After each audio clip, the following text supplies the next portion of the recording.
Uma boa tarde a todos. Neste momento, daremos início ao nosso quarto bloco da primeira semana acadêmica online do curso de Zootecnia. À tarde, as nossas palestras serão Estratégias Nutricionais para Melhorar a Saúde Intestinal das Aves, ministrada pelo Everton Crabb. Seguida de O Papel do Zootecnista na Gestão de Centros Equestres, ministrada por Roseli Terezinha Borg. Neste momento, daremos início à palestra Estratégias Nutricionais para Melhorar a Saúde Intestinal das Aves, ministrada por Everton Crabb. Everton Crabb é graduado pela instituição UFSM, Universidade Federal de Santa Maria, Rio Grande do Sul, em agronomia. Possui mestrado e doutorado pela URGS, Universidade Federal do Rio Grande do Sul, na área de zootecnia e nutrição de não ruminantes. Possui especialização pela PUC Rio Grande do Sul, em toxicologia aplicada. Everton ainda atuou como gerente técnico e comercial em empresas fabricantes de aditivos para nutrição animal por 12 anos, no Brasil e América Latina. Atualmente é pesquisador da Embrapa Suínos e Aves na área de produção e nutrição de aves e suínos, desde abril de 2011. Seja muito bem-vindo, Everton. Passa a palavra ao nosso palestrante. Boa tarde a todos. Agradeço o convite, tá? Espero que todos estejam me escutando bem. É uma satisfação muito grande poder conversar com vocês e compartilhar com vocês algumas experiências que a gente tem, alguns dados de pesquisa e contar um pouco para vocês para onde a gente imagina que caminha a nossa produção de aves e por que alguns aspectos são tão importantes assim. Vocês devem estar enxergando o meu PowerPoint, imagino eu. Alguém pode me dar um retorno aqui? Estamos sim, Everton. Ok, boa perfeito. Palestra. Então tá legal, obrigado. Muito bem, pessoal, nós vamos falar sobre estratégias nutricionais para melhorar a saúde intestinal das aves. Alguém poderia pensar assim, mas saúde intestinal, qual é? Por que isso, né? Então eu queria, assim, contar para vocês que a saúde intestinal de aves e também de outras espécies animais... Everton, Oi? Desculpa interromper. Você poderia colocar para a gente em modo apresentação? Melhora a nossa visualização. Ok, Isso. perfeito. Isso. Opa. Então, por quê? Porque saúde intestinal, pessoal, é a chave de tudo, tá? E isso representa o sucesso de uma atividade como a avicultura, ou então representa uma perda ou uma inviabilidade econômica da avicultura. Por que isso é importante, ou tão importante assim? Porque, e especialmente agora, isso aqui são dados que nós geramos aqui na Embrapa sistematicamente a todos os meses, né? Então, nós acompanhamos os custos de produção, e esse aqui é um índice de custo de produção de frango de corte nos últimos 12 meses. Vocês, talvez, boa parte de vocês devem estar inteirados em relação a grãos, preços de grãos e assim por diante. Tudo hoje anda na casa nas nuvens, tá? Por quê? Porque nós temos hoje uma escassez, nós tivemos em função de pandemia, em função de outros aspectos, uma verdadeira bagunça comercial de disponibilidade de grãos, disputa entre países e assim por diante. Isso tudo impacta violentamente o mercado de grãos. Então, vejam aqui o gráfico, aqui, a evolução dos preços a partir de julho. Então, veja que loucura que nós estamos vivendo nesse momento. E isso é muito impactante. Isso representa, para vocês terem uma ideia, um custo, esse é o custo, a composição do custo de produção do frango de corte, praticamente 74% desse custo, tá, vem da nutrição. Então, o que eu quero dizer com isso? A saúde intestinal e nutrição animal, elas andam juntas. Não dá para pensar em você fazer uma excelente ração, um excelente alimento com uma saúde intestinal comprometida. Não funciona. E por que é tão importante? Porque a nutrição, a alimentação desses animais representa 3/4 do custo de produção. Então, aí está o ponto-chave da questão da viabilidade econômica. Então, isso é muito importante. Só esse ano nós tivemos um aumento de mais de 30%. Tá? Então, a coisa anda extremamente pressionada para cima das cadeias produtivas, tanto de aves como de suínos. E saúde intestinal, ela poderia ser entendida como uma ponte, tá? Que conecta o mundo, o universo das matérias-primas, que combinadas numa determinada proporção constituem o alimento, e elas são convertidas, então, em produtos que nos interessam. Pode ser carcaça de frango de corte, ou eventualmente um corte específico de frango de corte, poderia ser ovos férteis para a produção de pintinhos, e assim por diante. Poderia ser outras aves, tá? Que não frango de corte, por exemplo, com o propósito de produção de carne, peru, por exemplo, pato ou qualquer outra espécie. Então, veja que isso é absolutamente importante. E essa ponte, quando ela estiver rompida, você pode fazer a melhor combinação dos ingredientes, você não vai ter uma eficiência de transformação. Se esse lado aqui representa 3/4, 75% aproximadamente do que a gente está produzindo, como é que a gente vai transferir esses 75% de uma maneira eficiente, tá, para esse lado aqui, sem uma boa ponte? E o que é essa boa ponte? A analogia é que essa ponte, na verdade, é o intestino, é a saúde intestinal do animal. Tá? Essa é a lógica que nós vamos discutir hoje. E assim, isso representa muito dinheiro, né, pessoal? 75% do custo de produção passa sobre essa ponte. Essa ponte estando quebrada, a gente está queimando dinheiro, literalmente, tá? Então, é fundamental. Quando a gente fala da saúde intestinal, nós precisamos entender o intestino. E o intestino é algo extremamente complexo. Existem alguns processos e alguns aspectos fisiológicos, anatômicos, que nós ainda não compreendemos perfeitamente. E de tempos em tempos surgem novos conceitos, surgem novas descobertas e assim por diante. Por exemplo, as tight junctions, por exemplo, que eu vou falar um pouco mais adiante para vocês, que são essas ligações entre os enterócitos e assim por diante. Então, nós temos aí vários aspectos importantes nessa questão. Nós temos aí um universo de micro-organismos, nós temos um conjunto químico, tá, de nutrientes e antinutrientes digeridos em digestão ou em absorção.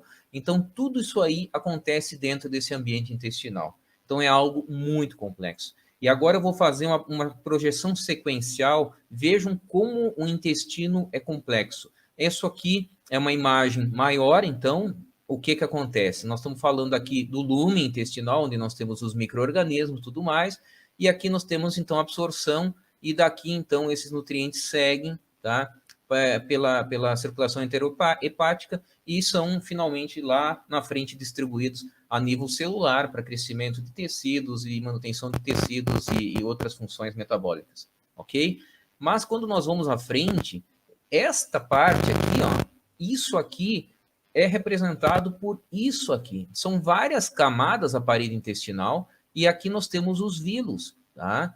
E se nós olharmos esses vilos com mais detalhamento, nós vamos, inclusive, encontrar esse tipo de estrutura. Nós temos aqui locais como as células de Goblet, onde você tem mitose, então você tem a formação de novas células que vão migrando e vão reconstruindo essa parede intestinal, ou esse ápice desse vilo. Então, tudo isso aí e acontece dentro do ambiente intestinal. Então, o intestino é muito mais amplo e muito mais complexo do que a gente pode imaginar, tá? Então, veja quantos componentes estão aí presentes.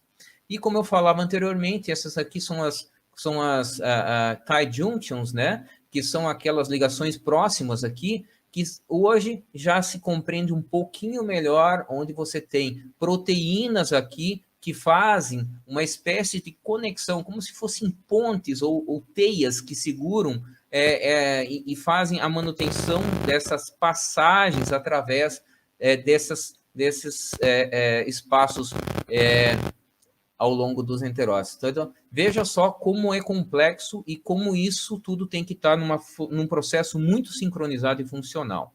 Essa imagem agora, pessoal, mostra para vocês 4 situações distintas. Isso mostra como que a nutrição impacta a questão da conformação, tá? Vejam os vilos como eles são diferentes. em termos de espessura, em termos de comprimento, em termos de profundidade de cripta, tá? E isso tudo pode ser manipulado para o bem, ou então, quando você não tem o controle, ou tem algum interferente que você não sabe, você pode estar prejudicando dramaticamente a parede celular, ou a parede intestinal, melhor dizendo. Então, isso impacta muito fortemente, significaria dizer, aqui a ponte está perfeita, eu faço uma boa transferência do alimento, dos nutrientes contidos no alimento para o organismo, e assim eu otimizo o síntese de tecidos, e aqui eu tenho um problema muito sério. Isso aqui seria uma ponte caótica, onde eu tenho muito pouca eficiência de transferência de nutrientes. Isso na nossa vida real, para quem quer sair um pouco de dentro do intestino e um pouco mais próximo do campo, significa falar em conversão alimentar. O que é que eu esperaria se eu estivesse com 2 lotes de animais, um com essa qualidade intestinal e outro com essa qualidade intestinal? Os dois comendo a mesma coisa, só que aqui eu não tenho uma eficiência de transferência e aqui eu tenho uma boa eficiência de transferência. Esses animais vão crescer melhor, portanto, tem uma melhor conversão alimentar. Eles precisam de menos nutrientes para cada quilo de peso vivo formado ou constituído.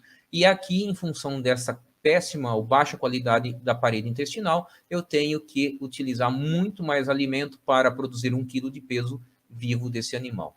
Então, basicamente é isso. Como o alimento representa 75%, quanto mais eu preciso para produzir 1 quilo de peso vivo, menos competitivo eu fico. Na nossa área de avicultura, as margens são muito pequenas. Qualquer problema nutricional que eu enfrentar aqui, qualquer perda, significa, às vezes, prejuízo. Então, é muito sensível isso, tá?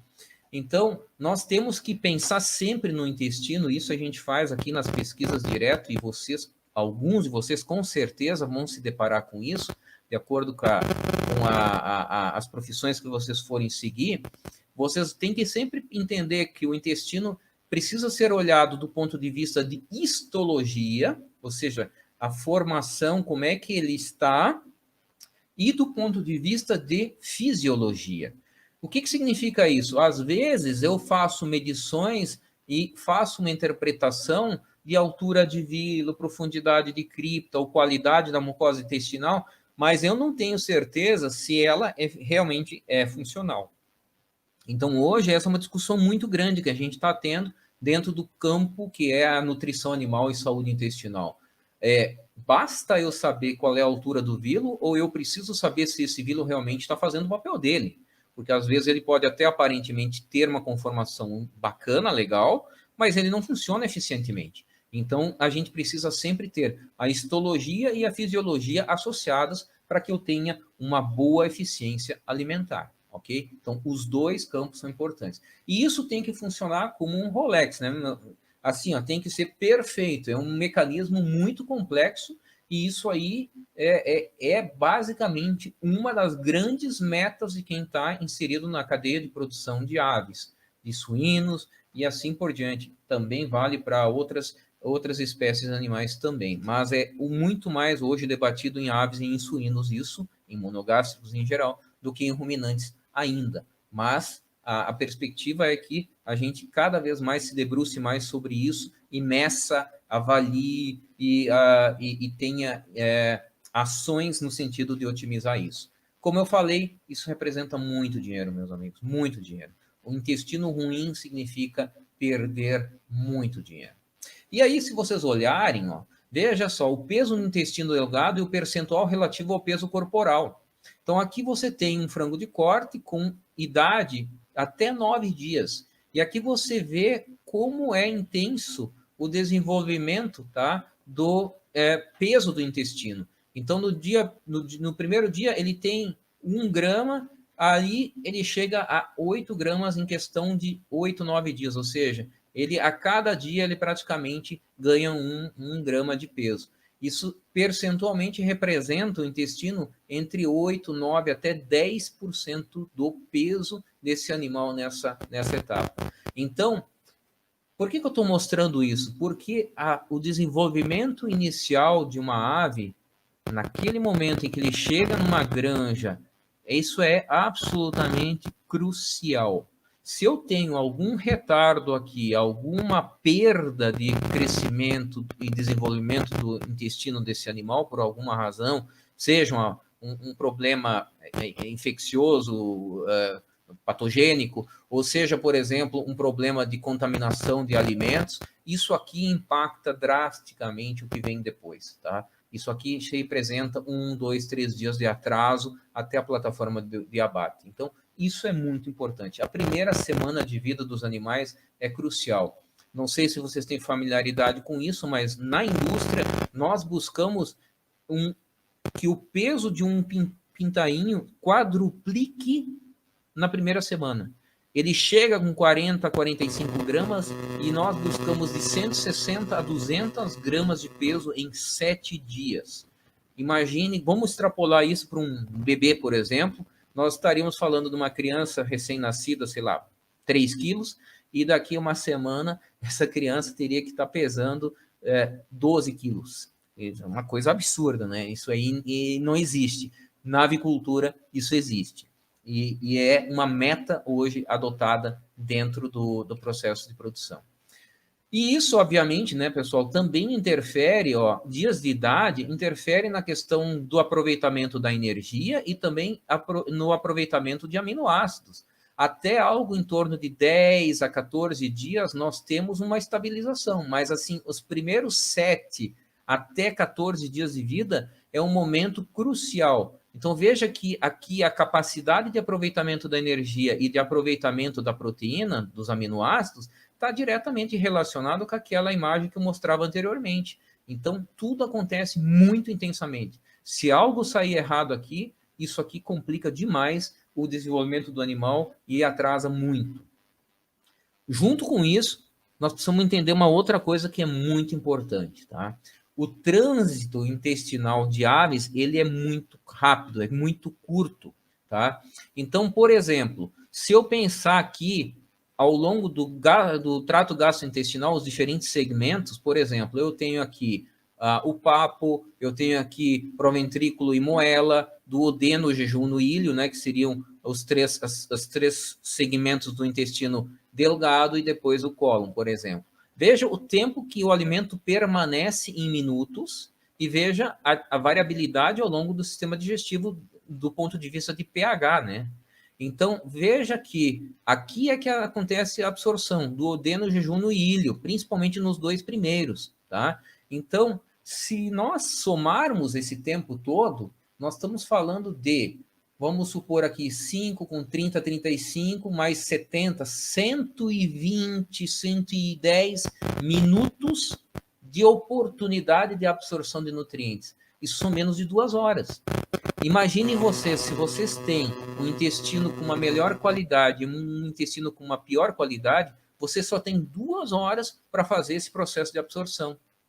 Então, um intestino ruim associado ao curto tempo de oportunidade de absorção se torna um problema imenso. Então, saúde intestinal em aves é algo absolutamente crucial, fundamental e que precisa ser cuidadosamente atendido. Muito bem. O que eu faço na nutrição para impactar positivamente o ambiente intestinal? Muita gente fala assim, use aditivos, use probióticos, use prebióticos, use algum tipo de ingrediente dessa natureza. Vou dizer para vocês, na verdade, é uma parte do processo da nutrição. Não se corrigem problemas básicos adicionando aditivos alimentares. Isso é um equívoco. Muita gente faz isso e se frustra e conclui de que o aditivo não é bom, não funciona. Meu amigo, se você não tem um pilar para sustentar a ponte, não adianta você ter corrimão na ponte para as pessoas não caírem. A ponte vai cair de qualquer jeito. Então, o que acontece? O primeiro passo é nós temos que fazer alimentos, produzir alimentos que evitem danos ao intestino. E eu vou falar sobre isso bastante daqui a pouco. O segundo momento é favorecer a estabilidade e o equilíbrio, tá, do ambiente intestinal. Não adianta você fazer mudanças muito bruscas e assim por diante, porque você vai alterar demais a flora intestinal e isso tem uma repercussão na funcionalidade do intestino. Lembra que eu falava? Ele tem que ter um bom formato e uma funcionalidade. Se ele não tem uma estrutura boa, ele não vai funcionar, mas ele pode ter uma estrutura boa e ainda não funcionar, porque ele está inserido num contexto mais complexo. E, finalmente, aí sim eu posso lançar mão de tecnologias como aditivos. Poderia ser um pré-biótico, um probiótico, poderia ser um óleo essencial de plantas, poderia ser um ácido orgânico, poderia ser uma enzima ou mais de uma enzima. Então, aí eu tenho as possibilidades de condicionar o bioma intestinal, o ambiente intestinal. Então, são 3 momentos. Não adianta começar pelo momento 3 sem prestar atenção no 1 e no 2. Não vai dar certo. Você não vai ser feliz e não vai ser eficiente com isso. O seu sucesso profissional vai estar comprometido, ok? Vamos falar um pouquinho dos danos. Bom, os danos são coisas elementares.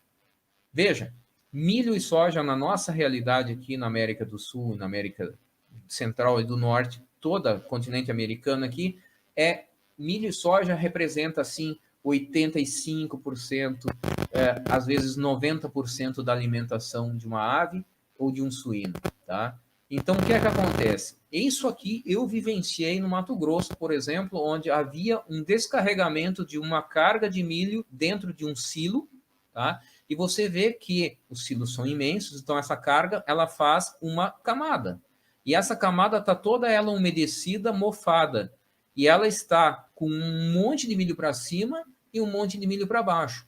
E isso aqui vai se desprendendo à medida que você vai retirando esses grãos do silo, utilizando eles na nutrição, e vai contaminando o alimento. Então, esse é um dos grandes problemas, tá? É a qualidade do milho e a qualidade do soja que nós utilizamos para alimentação animal. Isso mudou muito nos últimos anos, melhorou muito. Mas, para quem tem mais tempo de campo, assim, a gente sabe que nos últimos 30 anos, ou há 30 anos atrás, isso aqui era caótico, era problemático.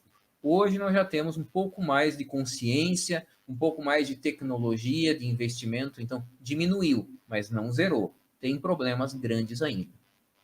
Uma coisa que a gente recomenda muito é o uso de mesa densimétrica. O que é isso aqui? Isso aqui é uma plataforma, existe uma injeção de ar de baixo para cima, e isso aqui vibra, tá? E com essa vibração, ela tem uma leve inclinação. Então, isso aqui vai selecionando e você vai regulando isso aqui. Qual é o ponto de corte que você quer. E você consegue, por exemplo, partir de um único milho e segregar ele em 3 diferentes tipos de milho por peso. E, assim, essa prática é extremamente eficiente. Todo grão leve é um grão com alto risco de ter problema de micotoxinas e é um grão, em geral, pobre nutricionalmente. Então, grãos leves e baixo peso específico são separados. E esses grãos leves são direcionados para etapas mais ao final da vida da ave ou do suíno. Por quê? Porque mais ao final da vida, você já tem esse animal com seu intestino constituído. Vocês lembram aí há pouco daquela imagem que eu mostrava? Os 14 primeiros dias são cruciais. Se eu for fornecer um milho ruim nesse momento, eu comprometo completamente o desenvolvimento inicial do sistema digestivo ou do intestino desse animal. Não posso ter isso. Então, as empresas buscam fazer a separação e deixam aquele grão de melhor qualidade para dietas para animais jovens e o de pior qualidade para dietas para animais mais próximos da idade de abate, tá? Porque os animais já estão com seu sistema melhor constituído. Então, veja aqui essa foto. Antes, o que nós observamos aqui nessa foto? Essa é a realidade brasileira, né? Veja, aqui esses grãos que estão mais escuros, com uma tonalidade meio azulada, meio violeta aqui, isso aqui são grãos atacados por fungo. Normalmente, fungos do gênero Fusarium, eles causam esse escurecimento e essa cor mais azulada. Cores mais com tonalidade de marrom, puxando para o preto, já são fungos do tipo Aspergillus, outros gêneros que também atacam grãos armazenados. E veja a quantidade de grãos partidos aqui. Todo grão partido já não tem mais nenhuma barreira que impeça o ataque fúngico e, em tese, eles estão contaminados com micotoxina. Quando você faz a separação, você separa esses grãos e você tem grãos inteiros, toda essa parte fina, essa parte de grãos manchados, que são grãos mais leves, vão parar naquela parte do grão que é o grão de baixa qualidade. E esse grão de baixa qualidade, como eu falei para vocês agora há pouco, vai para animais mais velhos, ou então para categorias animais que não são tão importantes. Em geral, na avicultura, as empresas de produção de frangos de corte, elas têm toda a cadeia de produção. Então, elas têm aquelas aves que são as matrizes que produzem os ovos férteis, que são incubados para produzir os pintainhos de frangos de corte, que viram o frango de corte. Então, por exemplo, os animais que são de reprodução precisam também receber grãos de excelente qualidade, porque senão você tem prejuízo dos pintainhos que estão nascendo. E existem residuais de micotoxinas dentro dos ovos. Isso é algo que a pesquisa já comprovou. Então, imagine, esse animal não nasceu ainda, ele não tem contato com o mundo externo e já está intoxicado com micotoxina. Então, isso é bastante problemático. Tá? Então, veja só, esse é um trabalho de 2008, frações de alta densidade, de densidade intermediária ou de densidade baixa. E você vê como você consegue separar. E veja só, grãos fungados, atacados por fungos, ó, eles estão, na maioria, em densidade intermediária ou densidade baixa. Os de alta densidade têm muito pouco fungo. E como tem muito pouco fungo, também tendem a ter muito menos micotoxinas. Tá? Veja um outro trabalho aqui. Esse trabalho é muito bacana. Esse trabalho foi feito na Universidade Federal do Paraná, em 2012, e eles organizaram uma equipe de pesquisa onde eles pegaram, e foram vários quilos de milho. Estamos falando aqui de algumas centenas de quilos de milho que esse pessoal separou, tá? Como se estivesse selecionando feijão.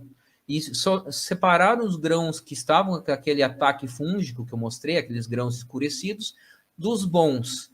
E depois eles misturaram eles novamente com 10, 20, 30 e 40% de inclusão na dieta dos animais. E aqui vocês têm cada uma das micotoxinas. Fumonisin B1, B2, vomitoxina ou deoxinivalenol, zearalenona. E veja que é claríssimo aqui que, em geral, quanto maior o percentual de grãos atacados por fungo, mais micotoxina você tem. Então, isso evidencia e confirma o que eu estava explicando para vocês. Nós precisamos separar o ruim do bom e oferecer o bom para quem precisa do bom, tá?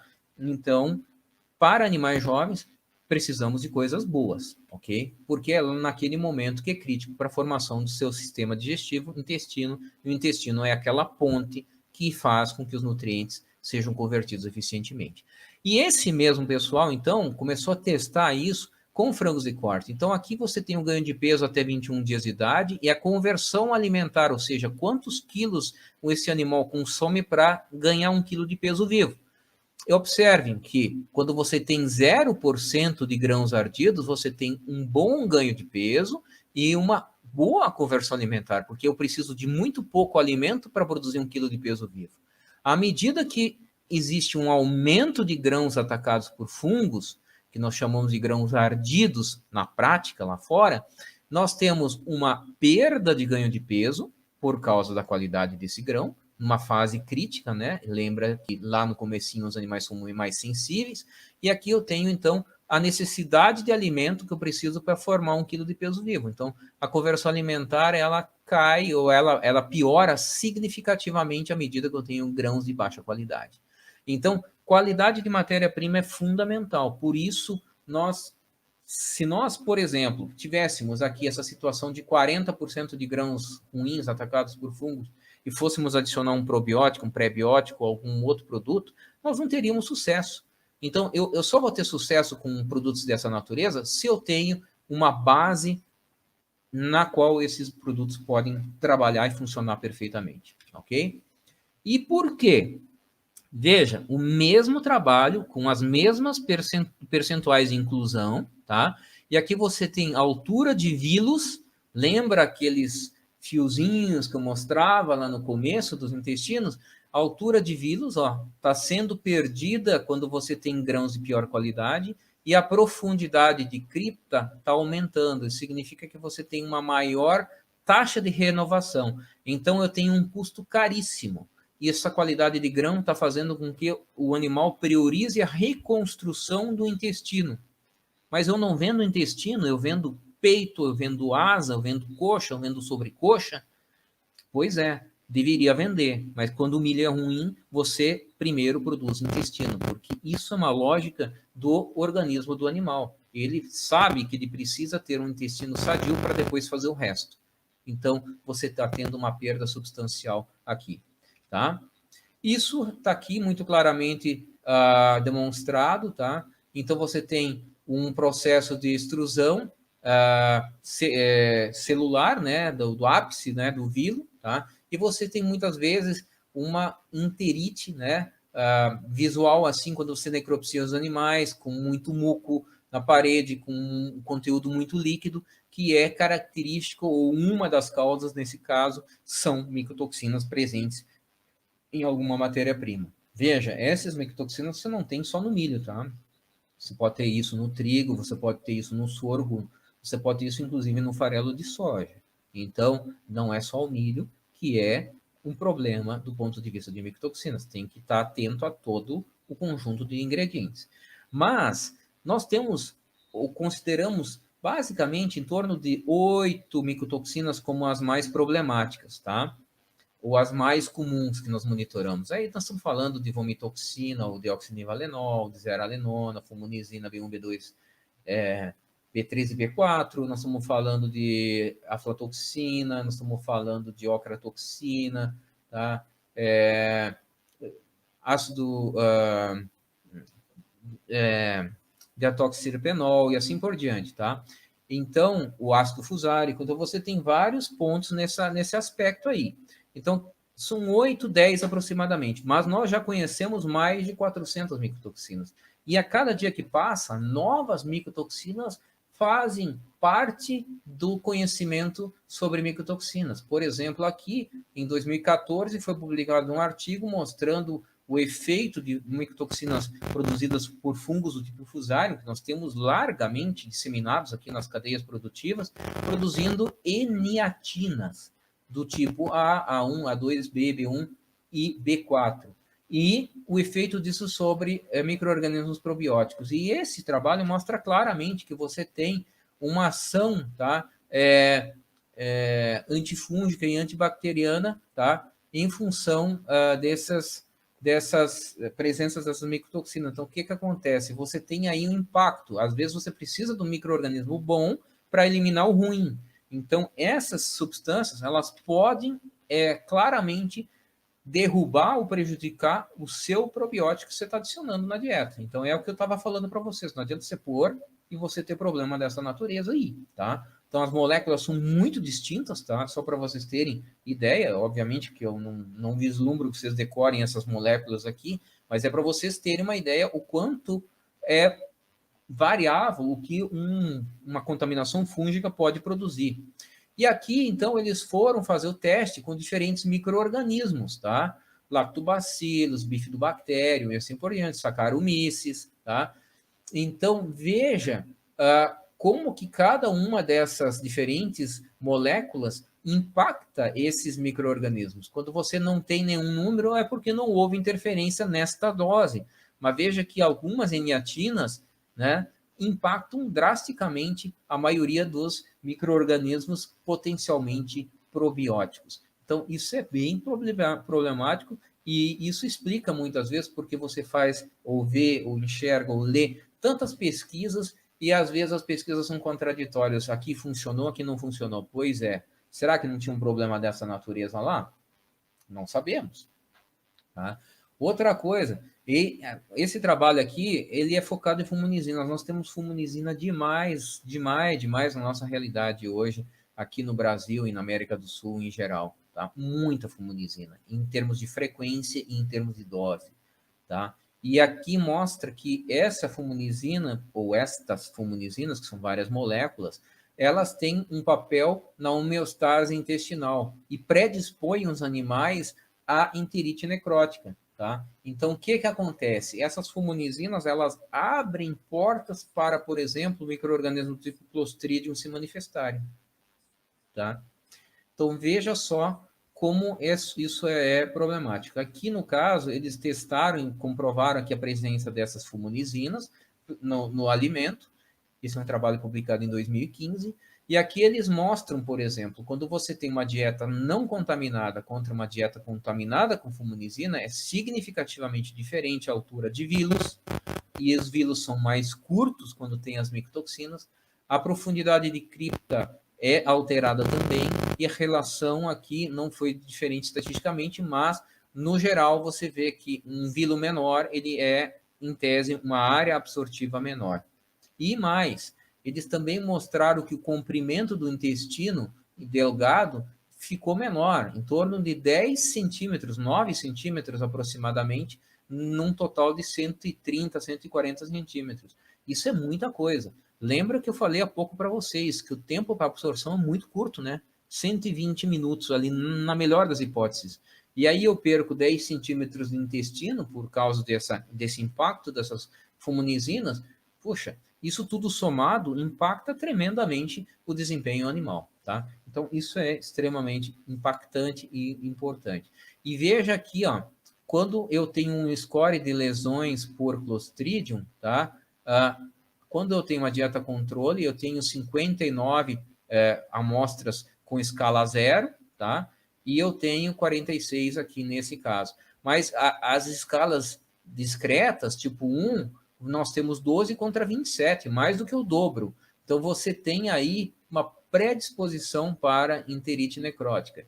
Então, isso tudo são peças de quebra-cabeça que se encaixam no mau sentido, prejudicam, tá?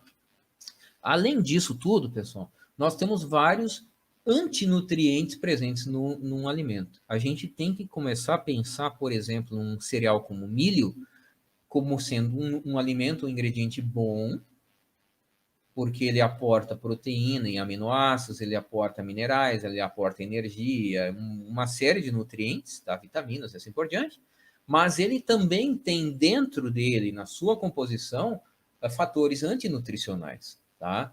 E esses fatores antinutricionais, eles têm um efeito de aprisionamento de nutrientes, de impactar a viscosidade, como esse alimento flui ao longo do intestino, impacta a microflora intestinal. Então, isso tudo interfere na eficiência, no consumo e no desempenho animal. Então, nós temos que lembrar que nenhum ingrediente, nenhum alimento, muito mais, em geral, coisas perfeitas dentro de uma ração, dentro de um alimento completo para aves, do que não adequadas. Mas sempre vai existir um percentual de componentes não adequados. Isso atrapalha. Quando isso começa a atrapalhar muito, em associação com micotoxina, com algum outro, uma desbiose, algum outro agente contaminante patogênico lá, isso vira um problema imenso. E isso impacta violentamente a viabilidade de produção desses animais. Então, veja que nós temos aí uma quantidade muito expressiva de os polissacarídeos não amiláceos, né, que a gente chama de NSPs. Então, por exemplo, você vê trigo, você vê cevada, você vê aveia, você vê farelo de trigo, você vê glúten de milho, soja, farelo de soja, e milho também tem, menos, mas tem. Então, nenhum ingrediente é perfeito e a combinação desses ingredientes pode, no final das contas, colocar dentro dessa mistura uma quantidade significativa. E isso interfere também. Outra coisa que eu quero falar aí com vocês, se chamar atenção, é a questão do soja, tá?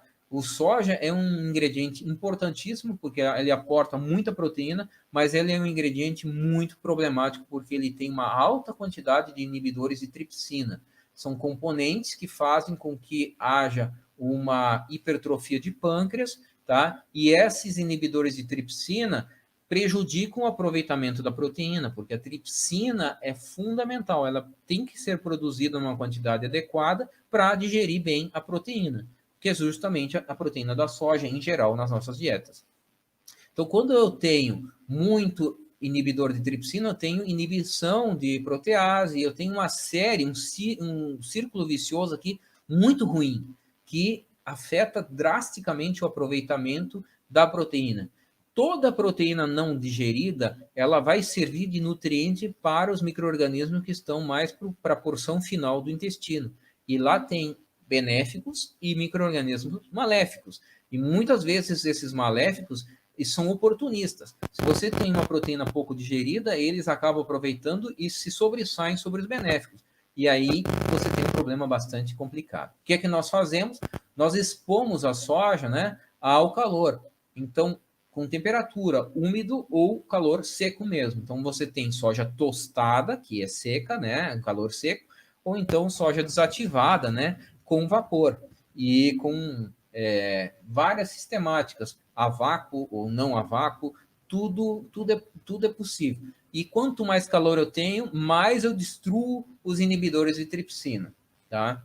Só que assim, calor excessivo também me afeta no sentido de prejudicar a solubilidade, o aproveitamento da proteína. Então, eu preciso botar o calor na medida certa para diminuir os inibidores de tripsina sem comprometer de sobremaneira a qualidade da proteína, porque senão a proteína da mesma forma não vai ser absorvida adequadamente, tá? Então, nem o excesso e nem falta da aplicação de calor deve ser utilizado na desativação da soja. Então, nós temos, inclusive, no mercado uma escala, isso é medido de forma indireta, através de atividade ureática. Vocês que eventualmente forem para a área de nutrição vão ouvir falar muito na atividade ureática, o urease da soja, e quanto mais baixa ela é, melhor é considerada essa soja do ponto de vista de atividade ou de fatores antitripsina, tá? Contudo, nós temos que respeitar um mínimo de 80% de solubilidade da proteína. Se eu utilizo muito calor, eu trago essa soja para perto do zero aqui. Só que eu caio para baixo dos 80% de solubilidade proteica. Eu ganho de um lado e perco de outro. Isso também não me serve. Uma outra coisa importante, esse trabalho já é antigo, foi feito por colegas da Embrapa na época, mas ele é muito legal, porque eu realmente não encontrei outro mais recente, e eles mostram algo que explica muito bem o que acontece.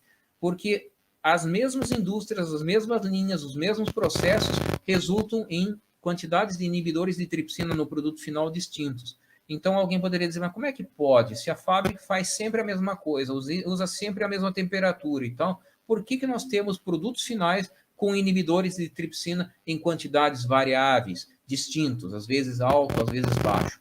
Eles mostram aqui, nesse trabalho, que você tem na natureza desse grão unidades inibidores de tripsina mais baixo. Tem algumas variedades que têm 35% menos de inibidor de tripsina em relação a outras. E além disso, eles mostram que quando você expõe essa soja a tempos diferentes, você tem a inativação dos inibidores de tripsina de uma forma diferente, ó. Duas têm um comportamento muito próximo, muito parecido, mas tem uma terceira que tem um comportamento muito diferente. Então, isso explica o que está acontecendo.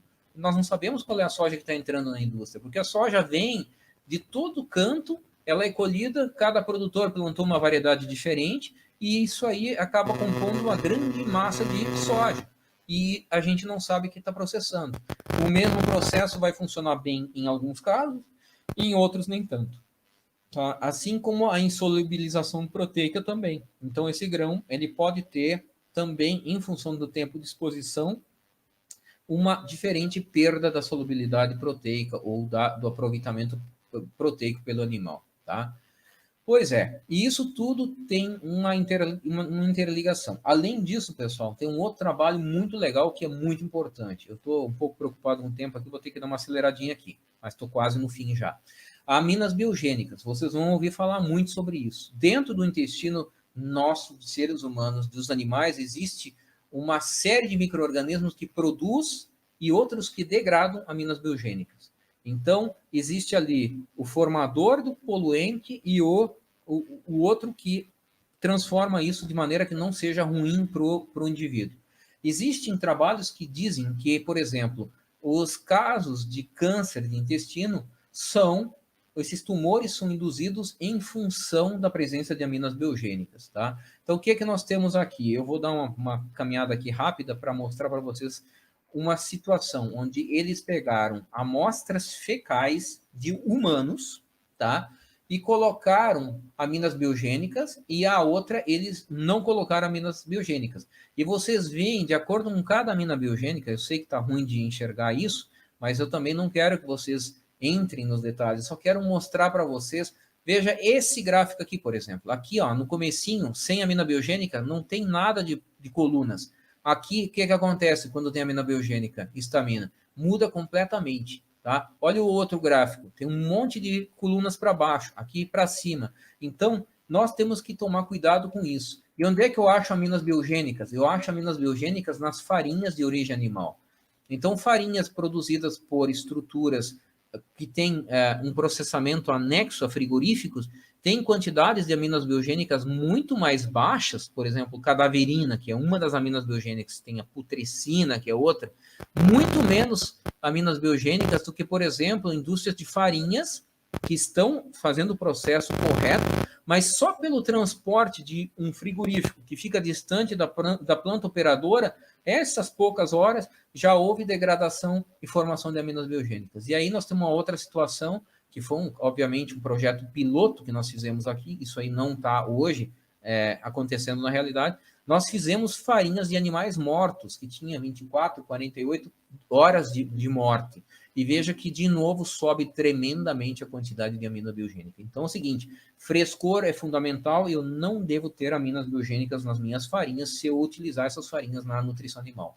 Tudo isso impacta a quantidade de água e alimento. Quanto mais cedo o animal consome, melhor, tá? É fundamental. Então, o consumo de água, ele está atrelado à quantidade de sódio que tem no alimento. Então, o que é que nós recomendamos? Animais jovens, que tem aquela curva brusca de crescimento lá, colocar mais sal na alimentação, mais sódio. Ele bebe mais, ele se hidrata mais e, com isso, ele consegue fazer um intestino melhor e se desenvolver melhor. Assim como, por exemplo, aqui está mostrando a restrição de alimentos, e veja aqui a altura de vilo, quando eu não tenho restrição e quando eu tenho restrição. Eu tenho uma perda dramática de altura de vilo e de peso de intestino em função dessa restrição alimentar. Então, o segredo é fazer os animais comer rápido, o mais cedo possível e bastante, e com muita água, e água de qualidade. Isso é o segredo. A moagem do ingrediente é fundamental, pessoal. Então, esse é um trabalho da minha tese ainda, de doutorado em 2000. Veja, quanto mais grosso, até em torno de 1000 micras, melhor é o aproveitamento do nutriente, tá, por pintainhos na primeira semana de idade. As pessoas falam assim, nossa, mas o bichinho é muito pequeno, não consegue comer essas partículas grossas. Aves foram feitas, e pela natureza, são feitas para comer partículas grossas. Nada de coisas finas na nutrição de aves. Está errado isso, tá? E isso interfere diretamente. Veja o tamanho da moela. Quanto mais grosso é o ingrediente, o alimento, o tamanho da moela muitas vezes aumenta, até às vezes chega próximo de dobrar de tamanho, tá? Então, isso é muito, muito importante. A moela é maior, ela faz um papel melhor, tá? Tudo na luta contra a velocidade e o trânsito rápido. Outra coisa importante são os calcários. Eu vou passar um pouco rápido. Nós temos muitas misturas de calcário com diferentes granulometrias. Isso tem um impacto muito grande na solubilidade. E esse calcário, ele alcaliniza. Nós precisamos um controle do pH no sistema digestivo. Quando esse calcário alcaliniza demais, tá? Eu tenho um problema sério. Falando um pouquinho da estabilidade, nós estamos muito além da metade, não se preocupem. Eu só quero mostrar uma coisa para vocês. A estabilidade hoje, na pesquisa, nós medimos isso por genômica, né? E nós fazemos, então, a interpretação de quantos micro-organismos com determinado perfil genômico eu tenho nessas aves. Nós estamos tentando entender isso, através de mapas, né, de expressão gênica, assim por diante. O fato é o seguinte, nós hoje temos muita dificuldade em entender. Nós temos animais bons, com boa performance, você faz um mapeamento genômico desses animais, eles não dialogam, não têm muita similaridade, mas todos estão bem. Então, esse é um grande problema. Nós ainda não entendemos o ambiente intestinal. Lembra que no começo eu falei que muita coisa nós não entendemos ainda.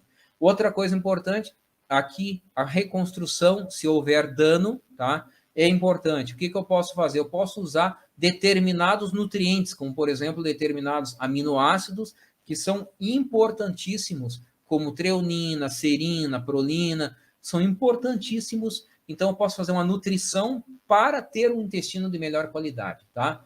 Tudo isso é medido, tá? Através de morfometria, através de ácidos graxos voláteis, marcadores de imunidade, metagenômica, tá? Colonização, unidades formadoras de colônias e assim por diante. E tudo isso é saúde intestinal, tá?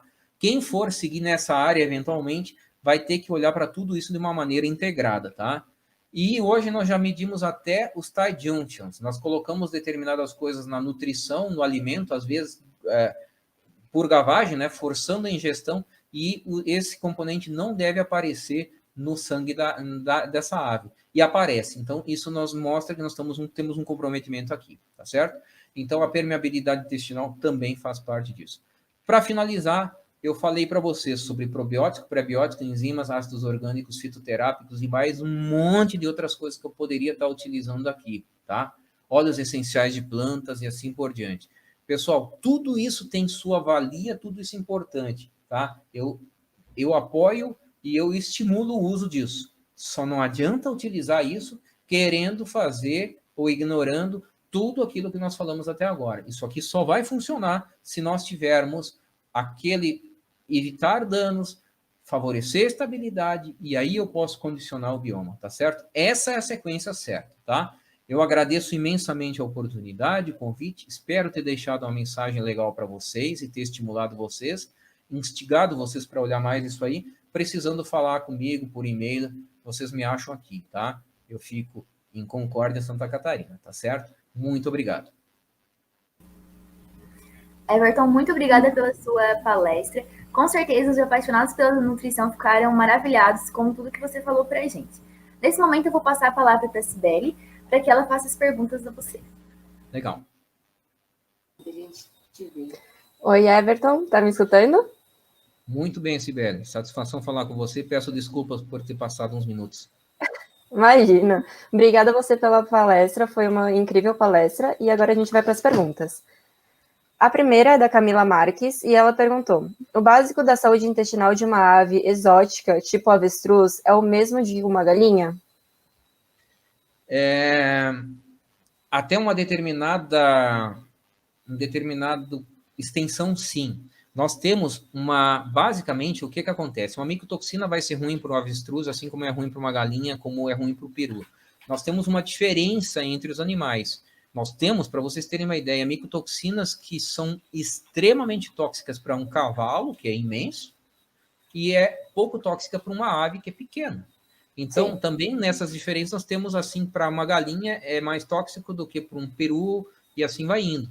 Então, a avestruz também tem suas sensibilidades, nós temos que levar em consideração. E o ambiente intestinal de um avestruz, ele é colonizado por micro-organismos um pouco distintos em função das características alimentares do avestruz, que come muito mais fibra e assim por diante. Assim como se eu pegasse um frango de corte e fornecesse um alimento mais fibroso ou menos fibroso, eu também teria diferenças, tá? Mas os conceitos são iguais, tá? Clostridio vai ser ruim para o avestruz, vai ser ruim para um frango e assim por diante. É uma questão de sensibilidade, tá?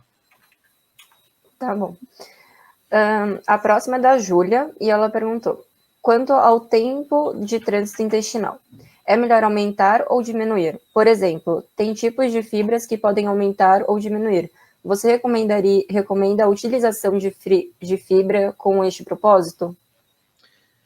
Veja, fibra ainda é um paradigma para nós, tá? Eu falei que o custo de produção é extremamente sensível nessa questão toda, tá?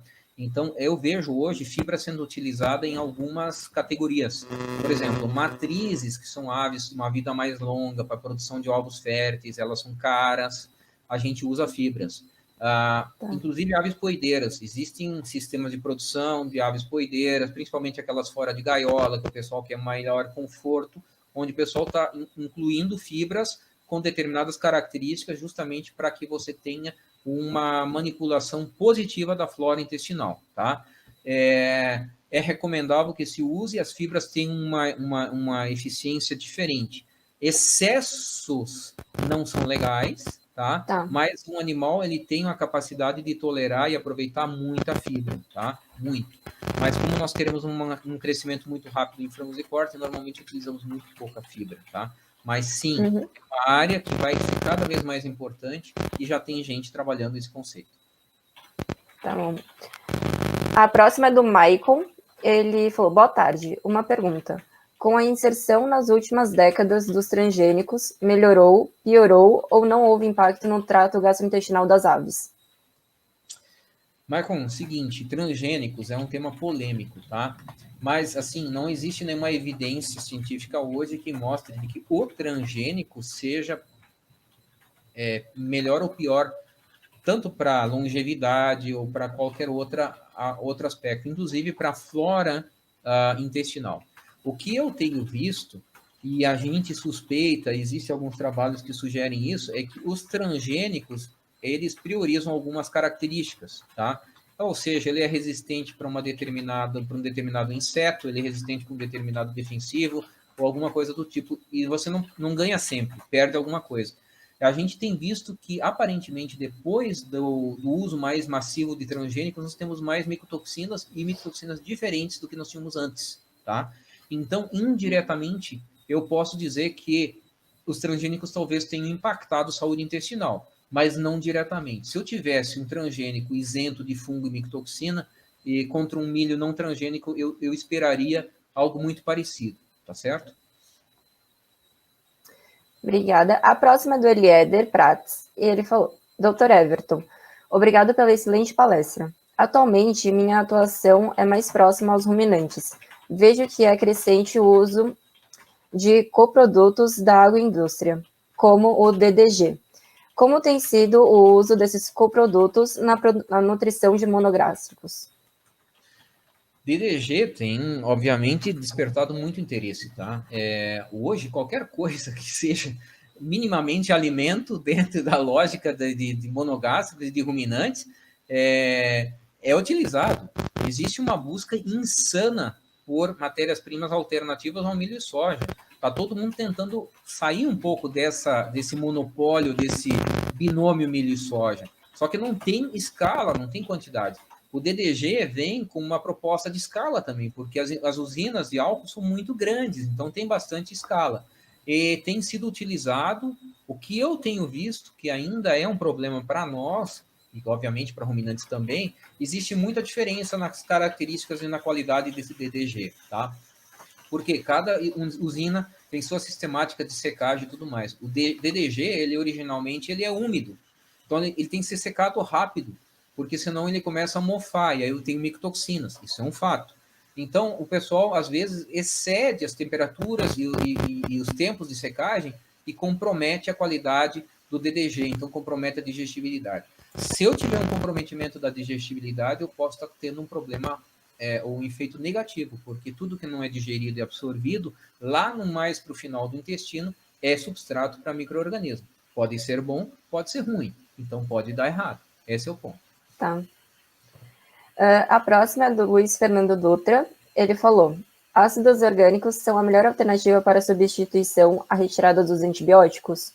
Essa é uma ótima pergunta, né?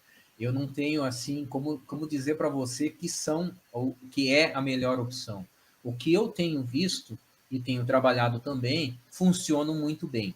Mas eu vejo muita situação, normalmente não vejo isso na prática, a campo, utilizado isoladamente, tá? Eu vejo em geral combinado, mas o ácido orgânico em geral está presente e muitas vezes ele está associado a óleos essenciais, é o que eu mais tenho visto.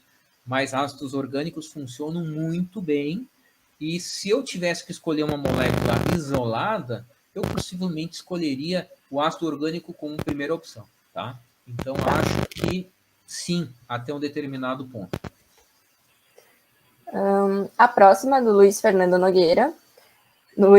Nogueira, e ele falou, Everton, quais as estratégias nutricionais podemos utilizar para garantir o bom desempenho na primeira semana? Essa é uma ótima pergunta, Luiz Felipe. O que acontece? Eu diria o seguinte, algumas coisas são importantes. Aquilo que eu mostrei para vocês, eu não posso ter micotoxina, não posso ter amina biogênica, tá? Eu não posso ter inibidor de tripsina, tá? Eu não posso ter ingrediente oxidado. Então, qualidade de matérias-primas é fundamental. O que mais eu posso fazer? Vamos supor que meu milho está bom, minha soja está boa, minha farinha de carne está boa, minhas gorduras que eu uso estão todas certas. Eu usaria mais sódio na primeira semana, justamente para estimular o consumo de água. A ave que não bebe, não come, e quando não come tem comprometimento, vocês viram isso. Então, estimular o consumo de água é importante. Em geral, a gente formula com mais sal naquela dieta da primeira semana, tá? Outra questão que eu acho legal é você trabalhar com níveis complacentes de aminoácidos, tá? Fazer um aporte de aminoácidos legal. É uma diferença, tá, pessoal? Eu não vou poder explicar isso muito tempo aqui, porque senão vai demorar muito, mas proteína e aminoácidos são coisas não exatamente iguais, tá? Proteína é conjunto de aminoácidos, mas às vezes, se eu subir só a proteína da dieta, eu vou ter excesso de aminoácido e falta de outro. Vocês devem ter aprendido o conceito da proteína ideal, isso é importantíssimo. Então, sigam sempre proteína ideal e sigam sempre aminoácidos digestíveis. Eu trabalharia por aí, tá? Menos energia, um pouco mais de aminoácido, um pouco mais de sódio e o tamanho da partícula adequado. Eu acho que é esse o caminho. Tá bom. O Luiz falou, Everton, hoje temos a crescente demanda dos consumidores por métodos com maior bem-estar na criação de animais. Dentre eles, na criação de aves com criações ao ar livre e semi-confinamento. Nesses sistemas, quais as principais mudanças na saúde intestinal que devemos ficar atento? Então, o que acontece? Em tese, você tem esse animal exposto a uma diversidade microbiológica muito maior, certo? Imagine um animal confinado. Pense primeiro um animal na gaiola. O máximo que ele vai ter de contato é com o alimento, com as próprias fezes, se eventualmente ficar algo preso ali no fundo da gaiola. Isso é tudo. Aí ele sai da gaiola, vai sobre a cama, onde nós temos ou casca de arroz, uma palha, ou eventualmente uma maravalha. Então ele está ali em contato com as suas fezes e elas vão fermentando, os micro-organismos ali vão se propagando e assim por diante. Então, aquilo cria um ambiente, é diferente. Quando ele sai lá fora, ele acaba tendo uma exposição maior, diferente daquilo que ele, em geral, tem. Então, o que acontece? Pode acontecer coisas positivas e negativas. Positivas no sentido dele ter contato com insetos, com um alimento com mais fibra e assim por diante, inclusive com micro-organismos benéficos, com ação probiótica, tá? Mas, eu já vi isso. Ele tem mais problema, por exemplo, de exposição a coli. Coli é muito comum em áreas com terra batida, chumbo batido e assim por diante. Eu já vi colibacilose, por exemplo, em aves já maiores, quando começaram a ser liberadas para o ambiente externo. Então é muito relativo, mas é diferente e eu esperaria uma população microbiana completamente distinta. Agora, tem ganhos, né? O animal está exposto, o animal está mais... está menos estressado, ele tem contato com a luz solar e assim por diante, tá? Então tem vantagens. E outra, parasitas, tá? Esse é um grande problema que a gente está enfrentando hoje. Vermes, de todo tipo. E os vermífugos que a gente tinha eram moléculas antigas e já não funcionam muito bem, tá? Ah, então, tá. A próxima é da Leandra, e ela falou, o excesso de proteína na dieta das aves também pode produzir aminas biogênicas. Isso acontece a campo? Qual a situação mais comum no campo de produção de animais biogênicas? De aminas biogênicas. Essa é uma ótima pergunta, e eu não tenho a resposta. E a gente está correndo atrás disso, tá? Aminas biogênicas, pra vocês terem uma ideia, gente, o único alimento no mundo assim que está claramente definido o nível de amina biogênica é para humano e é pescado. Todo o resto, quando existe alguma indicação, ele não tem um embasamento científico, tá? Para humano. Imagine para ave, imagine para suína, assim por diante. Sim. Nós estamos muito atentos a isso. Nós estamos tentando desenvolver metodologias que possam analisar isso no alimento e depois também analisar isso nas fezes ou, eventualmente, você fazendo uma necrópsia, coletando material em alguma porção muito específica. Eu acredito que isso vai explicar muito dos problemas que a gente tem lá fora. Mas hoje nós não temos condições de fazer nenhuma inferência a isso, porque nós simplesmente não conseguimos sequer medir. Então, se eu não sei se eu tenho muito ou pouco, não sei se isso aí vai estar fazendo efeito ou não. Sim. E, para finalizar, é da Luísa. Ela falou, como é trabalhar na Embrapa? E parabéns pela palestra. Trabalhar em Embrapa é um desafio muito grande. Aqui é um ambiente muito legal, tá? É um ambiente que tem suas nuances, é um ambiente muito plural, tem gente trabalhando com aplicação de dejeto na lavoura, tem gente trabalhando com captação de água da chuva, tem gente trabalhando com contaminação de água, a gente trabalha com nutrição, a gente trabalha com exigências nutricionais, biotecnologia, tem o pessoal da sanidade trabalhando, é um lugar maravilhoso. E se um dia tiverem oportunidade e houver concurso, tentem, é muito legal. E tentem sempre estágios na Embrapa. Eu acho que estagiar na Embrapa foi uma coisa que eu não fiz aqui e deveria ter feito, tá?